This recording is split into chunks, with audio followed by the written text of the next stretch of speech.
This is a Canadian air traffic control tower, and this is under Canadian authority once it crosses the border. And yet, as you know, there has been this talk about maybe staff cuts at the FAA as a part of President Trump's effort to trim down the federal workforce. I have been panicking over all this insanity with these planes. You know, and there's all kinds of stuff going on. Like, so let's start with the string of mass firings by Elon Musk's Doge. I feel like we're living in some kind of chaos right now. It didn't stop there. Former Transportation Secretary Pete Buttigieg asking the question, the flying public needs answers. How the FAA personnel, how many were fired? What positions? And why? In fact, California Democratic Congressman Eric Swalwell went so far as saying, since 2009, how many American airlines crashed before Trump came to office? 0. When does Trump start taking responsibility for the next plane crash? And it goes on and on. So we thought we'd dig into those numbers, you know, with the guy in charge of all of this. He's Transportation Secretary Sean Duffy, who joins us now. Hey, Sean, it's great to see you, man. As you know, your boss, our president, is speaking right now. We're monitoring him from Mar-a-Lago as we speak. I do want to start, if we might, Sean, with just some context. You saw what Swalwell said about the number of plane crashes before Trump, the number of plane crashes after Trump. Is that a fact? Yeah, it's not a fact. We have the numbers. So we look at it from the beginning of Joe Biden's presidency till today. There were 57 airplane accidents. Under President Trump, there were 35. So obviously, there's been more high-profile crashes with DCA and, you know, what happened in Alaska and Philly and now up in Canada. But again, air crashes happen, but there were more under Biden than Donald Trump. But the point here is we want to get to a place where we have 0 crashes. We don't want people to die in aircraft, which is why what I've done is focus on how do you upgrade the system. But Will, you look at what's happened, the airspace around DCA, that was allowed to stay open under the last administration. The inspections that were done of the aircraft that have crashed, that was done under the last administration. So it is rich that they would come at this administration for the mistakes that they've made and blame us for the crashes. We're going to fix what they refused to fix over the course of their 4 years. And that's the mission of this department. That seems intuitive, Sean. You've been on the job less than a month. President Trump, approximately a month. That first plane crash, I believe, if I'm correct, Sean, tell me, if not, correct me.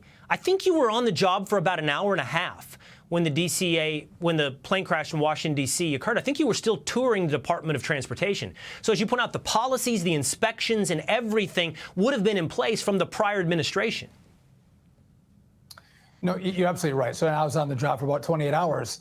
But Will, it goes to the point of let's stop pointing fingers at each other and let's do the work now that should have been done 5, 10, 30 years ago. Let's do it today. So just recently you mentioned Doge and all the attention that Elon Musk is getting. We want the best and brightest minds in America to come in and help us figure out how we fix the system. So where else do you go but SpaceX? We had some SpaceX engineers go to the FAA and just observe yesterday, Will. And they're going to craft proposals for us, a phased approach on how we might be able to fix the American system. But it's not just SpaceX. We're going to ask everyone else to come in that's smart and bright and loves America to help us think through the process. But, Will, what we're doing is we're like using a rotary phone, Will. And we're spending 90% of our money to keep the rotary phone working from back in the 1980s, as opposed to thinking through, we use cell phones today. We have such antiquated old equipment that no one has fixed. Donald Trump has said, fix this system, make it work, keep people safe, and make it more efficient. And that's what we're going to do. It's going to take some time. But again, to cast blame on this administration, give me a break. So, but is that what you're hoping to get from SpaceX, Mr. Secretary? You're hoping to look essentially for advice and innovation? Yeah, so again, we want a phased approach from them. And again, there's some easy fixes and wins we can make. And then some other, phased approaches we can implement. By the way, and again, it's not just SpaceX. I put out a tweet asking for all great, smart Americans to help out. A number of companies have done the same. But here's the deal. You have air traffic controllers who are brilliant, they're smart, they dedicate their lives to keeping planes separated and safe. They're working in this antiquated equipment. They want us to fix it for them. They want the new system that makes it easier for them to do their jobs. They don't. Basically, they had no one to do it for them. Hey, speaking of air traffic controllers, I do have to ask you about this. So I believe, I don't know if it was recommended by DOJ or not, but that about 100 firings from the FAA under the Department of Transportation. Sean, I do understand there to be somewhat of a shortage when it comes to air traffic controllers. So tell me about these firings at the FAA.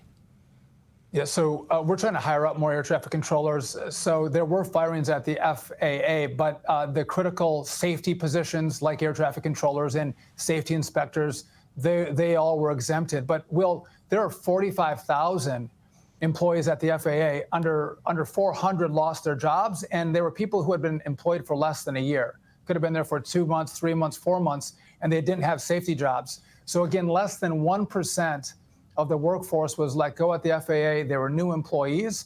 So those critical employees that keep us safe, they're still on the job. Right. And again, this is Democrats trying to point fingers at DOJ and Donald Trump as opposed to looking at solutions that can help fix the problems. So let's wind this up with just a little bit more context. I would ask you about the plane crash in Canada, but that is in Canada. Yeah. That's not being investigated by you, correct? That's right. So the NTSB investigates here in America. The Transport Canada is a board that investigates in Canada. So usually we'd get more information more quickly from the U.S. investigators. I anticipate that over the next short time period, we'll get more information from Canada. But Will, you look at that crash, and I mean, by the grace of God, no one lost their life.